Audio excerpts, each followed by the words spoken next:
예, 이번 주 우리 시장이 좀 반전의 계기를 마련하는가 싶었는데 공매도 영향은 줄어들고 있고요. 게다가 이제 또 간밤에 제롬 파월 의장의 매파적인 발언까지 겹치면서 오늘 시장이 좀 어려운데요. 조영찬의 집중 분석, 파월 의장 발언 의미하고요. 다음 주 또 미국에서 에이펙 정상회담이 있습니다. 그 얘기까지 관전 포인트 짚어봅니다. 미중산업경제연구소 조영찬 소장님 오셨습니다. 어서 오십시오. 예, 안녕하십니까. 파월 의장 발언부터 좀 해석을 해야 될 것 같습니다. 네, 연준 의원들의 발언이 좀 이제 비둘기적으로 가는 것 같았는데 파월이 또 좀 강한 얘기를 했습니다. 내용하고 의미 좀 짚어주십시오.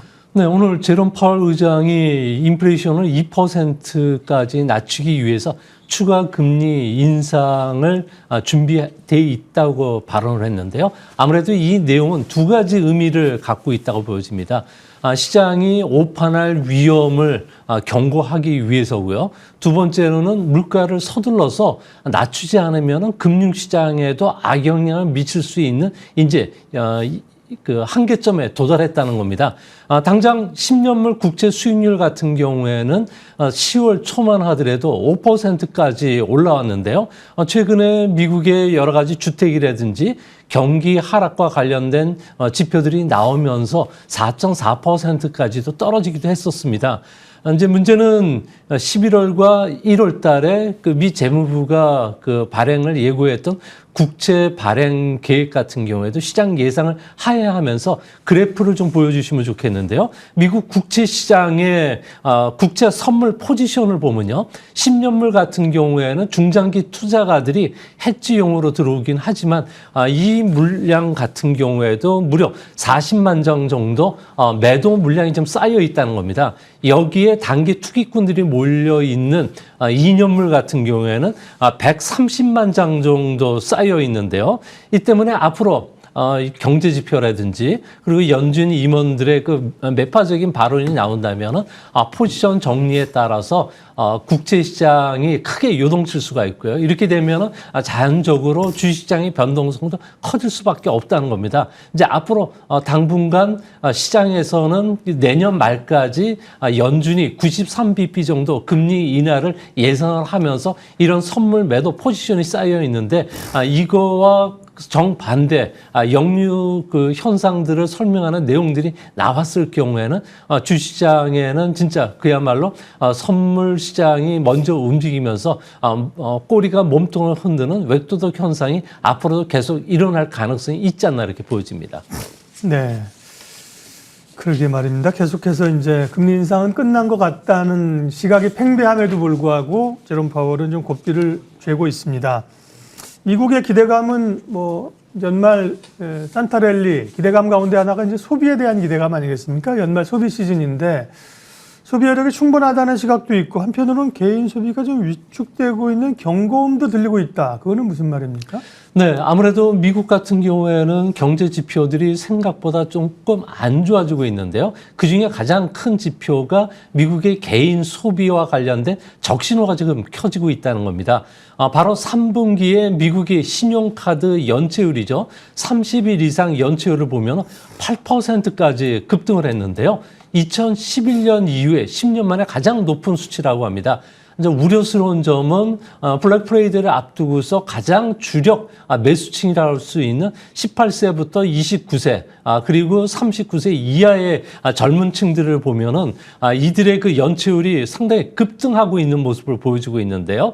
뭐 젊은 층들은 내 집을 갖고 있지 않다 보니까 최근 들어와서 임대료가 많은 속도로 올라왔죠. 또 학자금 대출, 자동차 대출과 관련된 부채가 너무 높은데 현재 금리도 지금 뛰고 있다는 겁니다.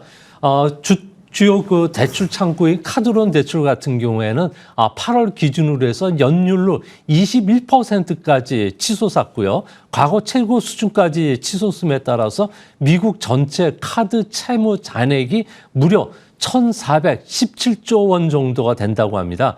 이 통계 지표가 작성된 1999년 이후에 가장 높은 수치가 되는데요. 이 때문에 카드 연체율이 계속 올라간다면 미국 GDP의 70%를 차지하는 개인 소비가 위축이 되면서 미국 경기도 빠른 속도로 경기 침체 국면에 빠져들 수가 있기 때문에 파월 연준 의장 같은 경우에도 시장에 경고한 것도 빨리 금융시장과 관련된 부분을 안정시키기 위해서 그런 것으로 보여집니다. 네.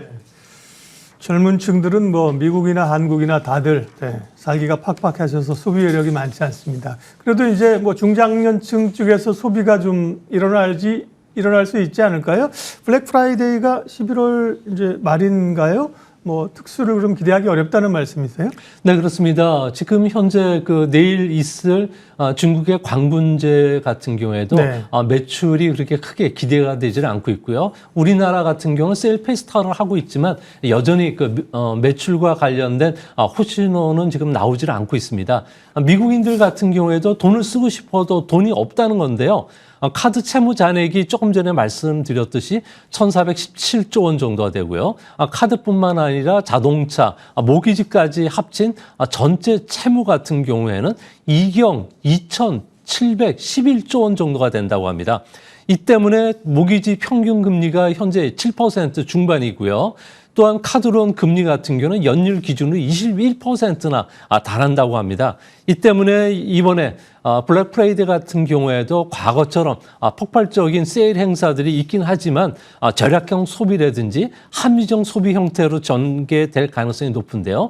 이 때문에 전미 소비업 협회에 따르면은 올해 전체 이번 연말 상정 기간에 매출은 3에서 4%, 그러니까 지난 10년간 평균이 5%를 크게 밑돌 것이라고 합니다. 이 때문에 지금 현재 소매업체들 같은 경우에는 35% 대규모 세일 행사를 하고 있지만 매출 감소는 좀 불가피하지 않나, 이런 전망이 우세하다고 합니다. 네. 미국 얘기 나왔는데 내년에 미국의 핵심 키워드는 뭐 경제도 있고 금리도 있지만 미국 대선 아니겠습니까? 1년 남은 상황이고 트럼프의 지지율이 공화당에서는 높고 지금 바이든과 트럼프의 재대결이 예측되고 있는데 트럼프 지지율은 여전히 공고합니까? 네, 그렇습니다. 네. 미국 대통령만큼 미국인들 중에서 가장 고민이 많은 사람은 없을 거로 보여지는데요. 우크라이나뿐만 아니라 중동 전쟁은 뜻대로 전개되질 않고 있고요. 그리고 민심은 지금 싸늘하게 식고 있는데요. 반면에 트럼프 같은 경우에는 무려 4개 형사소송과 관련해서는 제목이 모두 91건 정도에 달한다고 합니다. 이뿐만 아니라 별개의 민사소송도 진행이 되고 있는데 에머슨 대학이 이거와 관련해서 여론조사를 했더니 이런 트럼프의 악재에도 불구하고 백인, 그리고 저소득층의 지지 때문에 트럼프 지지율은 47%, 그리고 바이든은 45%로 지금 역전이 되어 있는 상황입니다. 특히 지난번에 바이든 대통령의 또 몰표를 몰아줬던 젊은 층들 같은 경우에도 지지율을 보면 트럼프가 45%, 바이든은 42%로 젊은 층들까지도 바이든에서 등을 돌리고 있는데요. 아무래도 경제 문제도 있긴 하겠지만 유권자의 50% 가까이가 상점 약탈이라든지 절도, 차량 도난, 노숙자들이 대부분 약물 중독하면서 자신들을 위하지 않을까, 이런 걱정들이, 치안 문제 걱정이 상당히 큰 영향을 끼쳤다고 합니다.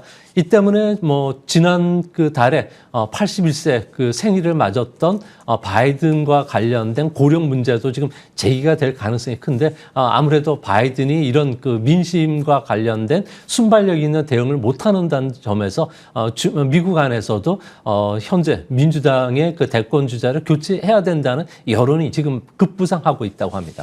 네. 그러니까요. 트럼프에 대한 불확실성이 특별히 이제 법률적인 판단이 남아 있는데, 그러면 이제 내년 대선 시나리오를 조금 어떻게 될지 모르니까요. 그죠? 트럼프가 되면 되겠어. 우리가 이런 정서적인 것보다는 가능성을 다 열어놔야 되니까 미국의 내년 대선의 시나리오가 어떻게 나올지, 그에 따라서 시장 영향은 어떻게 나타날까요? 아무래도 대선은 6개 경합주에서 결정이 될 것으로 보여지지만 지금 현재 미국 월가에서는 바이든이라든지 트럼프가 재대결을 해서 누가 이기든지 간에 혼란은 당분간 피할 수는 없다는 이야기를 하는데요. 주시장에서는 바이든이 승리한다면은 트럼프 지지자들의 항의라든지 폭동이 다시 일어날 수가 있기 때문에 불확실성 면에서 위험하다는 이야기를 하고 있고요. 트럼프가 승리를 하더라도 현재 연방 정부뿐만 아니라 지방 정부가 기소했던 사건들이 있기 때문에 이 때문에 앞으로 미국 안에서는 탄핵과 관련된 정정 불안은 피할 수는 없을 거라고 합니다. 그중에서도 불확실성이 가장 큰 부분 중에 하나가 트럼프가 민 형사소송에 3월 달부터 직접 개입되고 법원에 출두해야 되는데요. 여기에서 그 유죄 판결이 나오게 된다면은 트럼프는 사퇴 압력을 받게 되고요. 그렇게 되면 민주당 같은 경우에도 바이든이 유일한 대항마로 부상을 해왔는데 바이든과 관련된 주자도 교체해야 된다는 여론이 비등할 것으로 보여진다고 합니다. 이 때문에 3월 달 이후에 미국 경제나 그리고 주시장 상황은 변동성이 다시 한번 커질 가능성이 있다는 점도 주목해서 보셔야 될 것으로 보여집니다. 내년도 뭐 대단히 혼란스러운 국제 정세가 예측되는 그런 상황들입니다. 에이펙 정상회의 하겠습니다. 미중 정상이 처음 만나는 건가요? 대면으로는 화상으로는 회의를 한 적이 있는데, 근데 샌프란시스코 미국에서 열리는데요. 시 주석이 그동안 잘 그런 대외 행사를 참석을 안 했는데 이번에 에이펙에 가고, 미중 정상회담에 응한 그런 셈법은 뭘까요?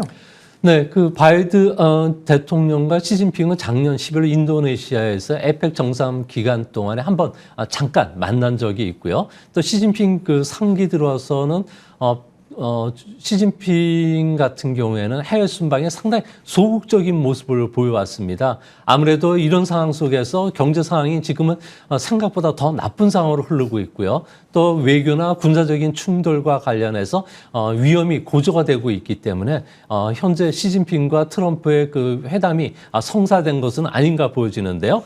내년 1월 그 대만 같은 경우는 총통 선거가 있고요. 그리고 내년 3월 달부터는 본격적으로 대선 레이스에 들어가기 때문에 시진핑 입장에서는 현재 그 세계 전선에서 미국과 대치하고 있는 이런 군사적 긴장감을 떨어지지 않고서는 뭐 경기 회복이라든지 내부의 여러 가지 그 시진핑에 대한 공격을 무마할 수 없다는 점에서 이번 그 회의를 통해서 상당한 그 전환점을 모색하려는 그런 움직임이 중국 안에서도 있다는 이야기들이 나오고 있습니다. 네.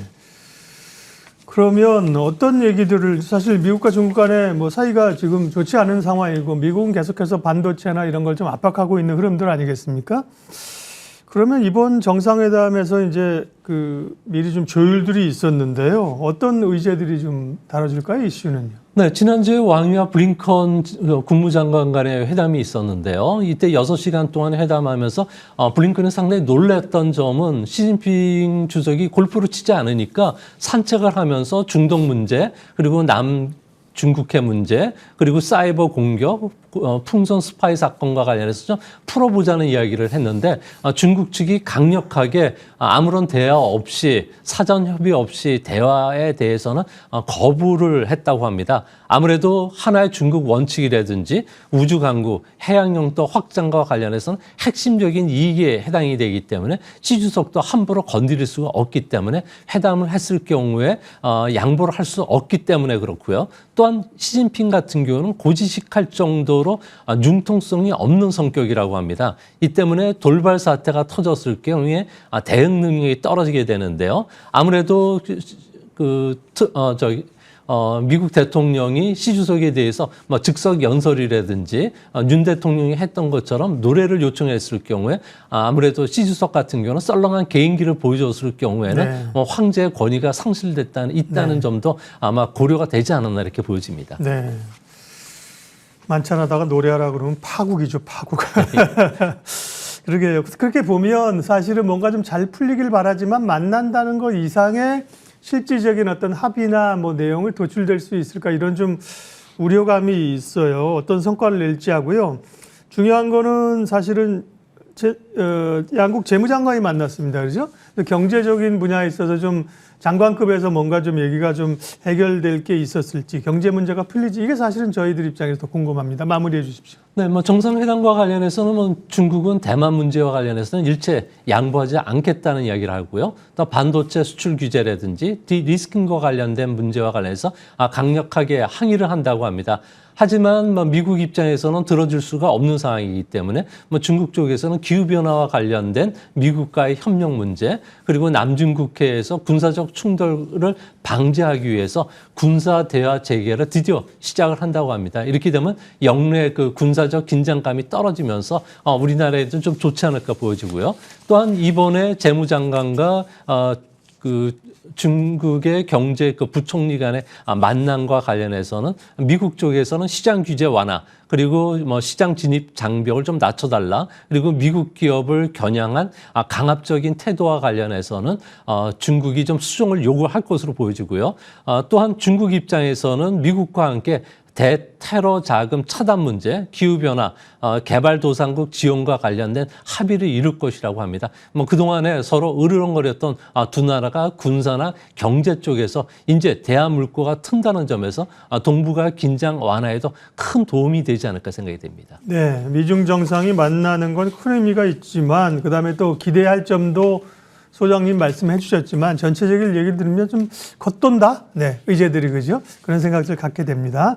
조영찬의 집중 분석 미중산업경제연구소 조영찬 소장님 함께했습니다. 고맙습니다.